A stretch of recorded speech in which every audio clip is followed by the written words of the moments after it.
こんにちは。今日はちょっと日本の包丁、料理人なんde, saya kan seorang tukang masak ya bro ya, tukang masak. Jadi saya mau memperkenalkan jenis-jenis pisau yang ada di Jepang ya. Nihon no hocho wa ne, ironna aru kara ne. Kalau di Jepang itu banyak soalnya mempunyai jenis-jenis dari pisau dan pemakaiannya juga beda-beda juga kan. Nihon no ne hocho wa 使い方も違うし扱い方も違うから、ちょっと今回は、皆さんと一緒に紹介をしたいと思います。Saya mau memperkenalkan sambil saya juga mau belajar. Sambil saya belajar dan saya sambil berbagi, seperti itu ya bro ya vlog hari ini. Jadi yang pertama itu ada pisau yang namanya chosaki ya bro ya. Ya ini ya bro ya, chosaki. Kalau pisau chosaki ini terbilang khusus ya bro ya, terbilang khusus desainnya, soalnya ujungnya itu memiliki dua sisi. Dari mata pisau yang di ujungnya itu biasanya digunakan untuk membelah usus ayam ya, untuk membelah usus ayam atau memotong ayam juga kan. Biasanya memakai chosaki. このchosakiの包丁はね、普通はその鶏肉のそのさばき方の時は使いますね。いろんな使い方があるんだけど、よく使うのは鶏肉さばく時ぐらいね。僕してる班で。その後に2番目はこちら。出刃包丁は、ほぼ、僕も持てるんですけど、saya juga membawa ya, saya juga setiap hari membawa waktu kerja pisau deba hocho. Kalau di Jepang itu kan dibilang deba hocho ya bro ya. Kalau deba hocho itu dirancangnya itu memotong ikan, untuk membelah ikan ya, atau Nihonで言えば魚のさばきよく使ってる。Kalau bagian pangkal pisau bisa digunakan untuk memotong tulang berukuran kecil ya. Biasanya kalau kan yang ikan yang sudah dipotong, yang sudah diambil isinya itu kan ada tulangnya, tulangnya itu dipotong oleh deba hocho ini. Soalnya itu tebal soalnya ya bro ya. Karena bilah pisaunya itu tebal ya bro ya, dan berat juga pisau ini. この包丁はね、重いから、だから骨とかは叩いても大丈夫っていうのがよく使っていますね。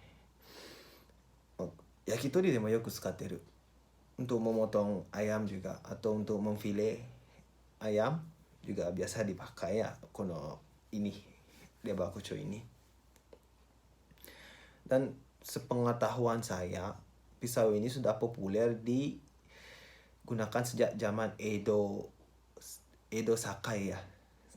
江戸堺の時代の包丁でよく使われているレバー包丁っていう包丁でした。です。で、3番目はこちらは筋切り。名前ではね、kalau sudah di bahasa Jepang kan sushi kiri itu kan namanya sudah untuk memotong sushi atau memotong ikan gitu kan. Kalau sushi kiri itu kan dipakainya untuk memotong, biasanya kalau di Jepang itu memotong norimaki ya, norimaki atau bahan-bahan yang digulung, makan Jepang yang digulung itu dipotong oleh sushi kiri ini. よく使われてるのはね、その巻き寿司とかそういうなんか巻いた日本料理をこの寿司切りでよく切ることは多いですね。この寿司切りはなんか知ってる、調べてみたけど、よく有名のは、よく使われてるのは大阪か東京とかね。Biasanya kalau sushi kiri ini, pisau sushi kiri ini populernya di Osaka ya, di Osaka dan di Tokyo. Tapi kalau yang di Tokyo itu biasanya untuk memotong sushinya itu dipakai Yanagiba. Yanagiba. Yanagiba. Nama pisaunya itu Yanagiba ya bro ya.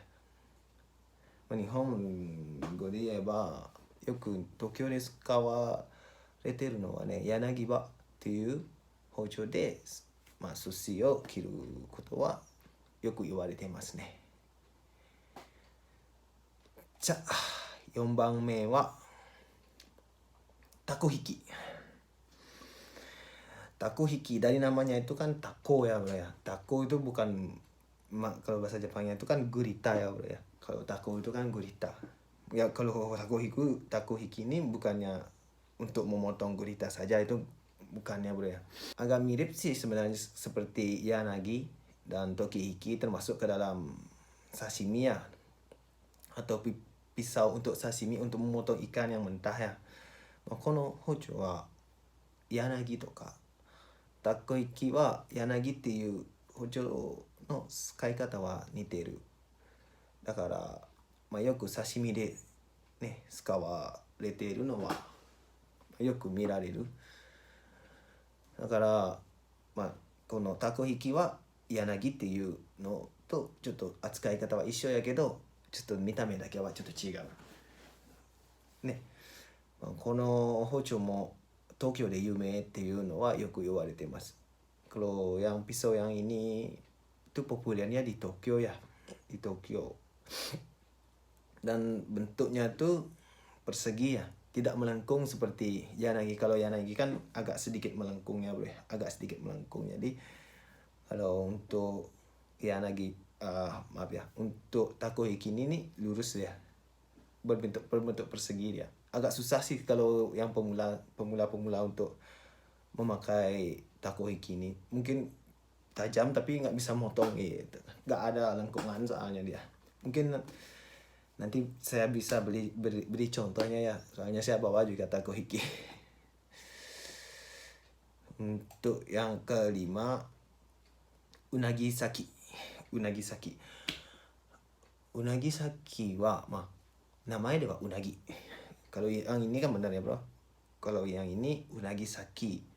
Unagi saki dari namanya saja udah unagi ya. Khusus untuk unagi. Bukan seperti yang tadi untuk takoyaki itu. Takoyaki itu baru isi tako untuk motong gurita kan enggak kan. Tapi kalau untuk unagi saki ini khusus dia buat untuk membelah belut saja ya bro. Kalau di Jepang itu unagi. Kono hocho wa yoku unagi dake de tsukawareteruっていうのはよく言われてる。Di bagian kepalanya itu agak gimana ya, mempunyai multifungsi ya bro ya. Multifungsi ini juga bisa digunakan untuk menusuk kepala belut sebelum diambil dagingnya ya. Ini kalau saya belum, soalnya belum biasa dan belum bisa untuk membelah belut itu. Soalnya membelah unagi atau belut itu lumayan susah bro ya.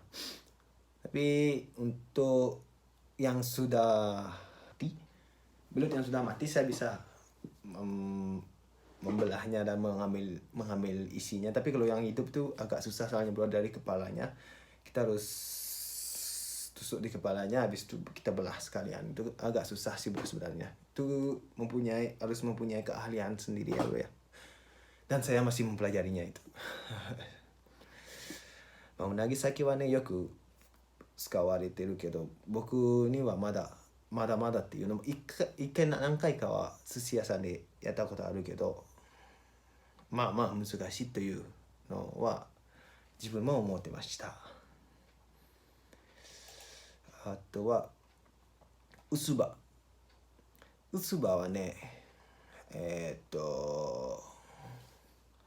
kalau usubah ini khusus untuk potong sayuran ya, untuk potong sayuran.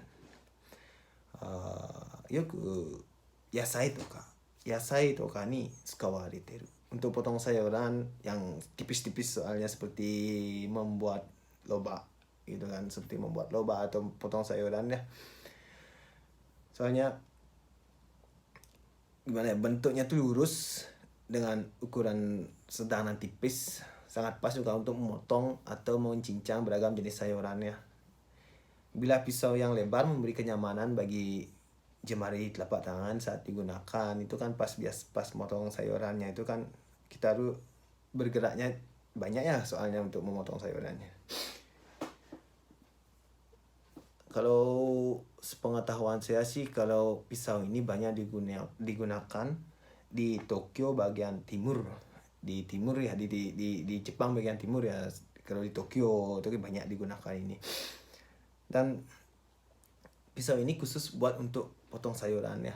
Karena kan di Jepang itu kalau potong ikan pakai pisau ini, untuk potong daging pakai pisau ini, dan untuk potong sayuran itu dipakai usuba ya. Usuba itu namanya. Lumayan gini soalnya nih bro, apa namanya, kalau pisau usuba ini agak cepat ya berkarat, jadi kita harus benar-benar merawat agar tidak berkarat ya bro ya, soalnya cepat sekali dari getah-getah sayuran itu kan. Seperti itu bro, usuba. Dan selanjutnya kita pakai ya, tadi kan saya sudah bilang yang namanya yanagiba. Yanagiba wa ne, sashimi yanagi yoku sashimi de tsukawareteru houchou desu. Yanagiba wa usukuなんかすげえ使いやすい. Kalau yang sudah biasa untuk memakai pisau Jepang itu pasti suka pakai yanagiba ya. Karena sangat ideal untuk membuat file ikan yang tipis dan sempurna ya. Soalnya kan susah kalau membuat ikan yang tipis itu sekali potong itu kan. Kalau pakai yanagiba ini mungkin pertamanya walaupun sudah tajam sekali, nggak terbiasa kenapa nggak bisa dipotong itu. Ini agak susah sih sebenarnya untuk pertama, tapi kalau udah terbiasa pisau ini cocok sekali buat memotong ikan atau sayuran.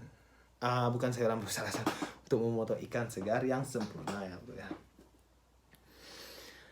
Kalau di Jepang itu yanagiba juga dikenal sebagai sobu ya, dan sangat terkenal di bagian Jepang bagian barat, seperti di tempat saya tinggal ya, dekat Osaka atau Kyoto. Dan pisau ini juga mirip sama fuguhiki. Fuguhiki itu khusus buat untuk ikan fugu ya. Potong pertama itu sebaiknya mempunyai yanagiba ini ya. Sebelum mempunyai yanagiba ini kita tuh susah kalau untuk memotong ikan tuh pakai yanagiba biar tipis, biar bagus gitu. Kalau belum punya yanagiba harus beli, bukannya beli, tapi kalau nggak punya ya pinjem kepada senior lah. Seperti itu bro. Kalau udah yakin udah mau bekerja sebagai tukang masak, sebaiknya belilah yanagiba. Seperti itu ya bro. Yanagiba ini lumayan mahal sih sebenarnya. Saya sendiri tidak membeli bro. Saya sendiri diberikan hadiah oleh seorang chef yang bekerja sama saya 2 tahun bersama ya. Dan dia itu memberikan kepada saya yanagiba karena ucapan terima kasih. Terima kasih, dan saya berikan ini, dan saya sudah pakainya sudah hampir 8 tahunan ya bro ya. Dan yang terakhir udon kiri atau soba kiri. Udon kiri dari namanya itu kan udah, kalau di udon kan udon mie Jepang ya, kiri itu kan potong bro, berarti udon kiri potong mie gitu lah ceritanya bro. Kalau dari namanya diambil kan. Kalau ini khusus buat untuk memotong udon atau memotong mie ya bro ya. Pisau ini didesain panjang ya bro ya, dan lebih lebar dan berat untuk menghasilkan gerakan pisau. Berat untuk mengambil gerakan pisau itu mempunyai makna agar tetap lurus dia ya, dan memotong mie-nya itu tidak ada yang belok-belok seperti itu bro. Tapi untuk udon kiri ini saya selama di Jepang belum pernah memakai bro ya. Belum pernah memakai udon kiri. Karena saya itu bukannya tidak mengakui kelemahan sendiri ya. Soalnya saya juga belum pernah bekerja di udon. Tapi saya pernah membuat udon dan pernah makan udon dan pernah membuatnya, pernah memakannya, tapi khusus untuk udon, untuk profesional udon itu saya belum pernah ya bro ya, dari basicnya itu. Jadi untuk memakai udon kiri itu saya biasanya kalau di Jepang itu memakainya pisau biasa aja kan, soalnya untuk makan sendiri. Tapi untuk yang profesionalnya memakai udon kiri ini ya, memakai udon kiri ini memotong mie di Jepang. Jadi seperti itu bro, video kali ini. Dan jangan lupa tetap bahagia. Bye bye.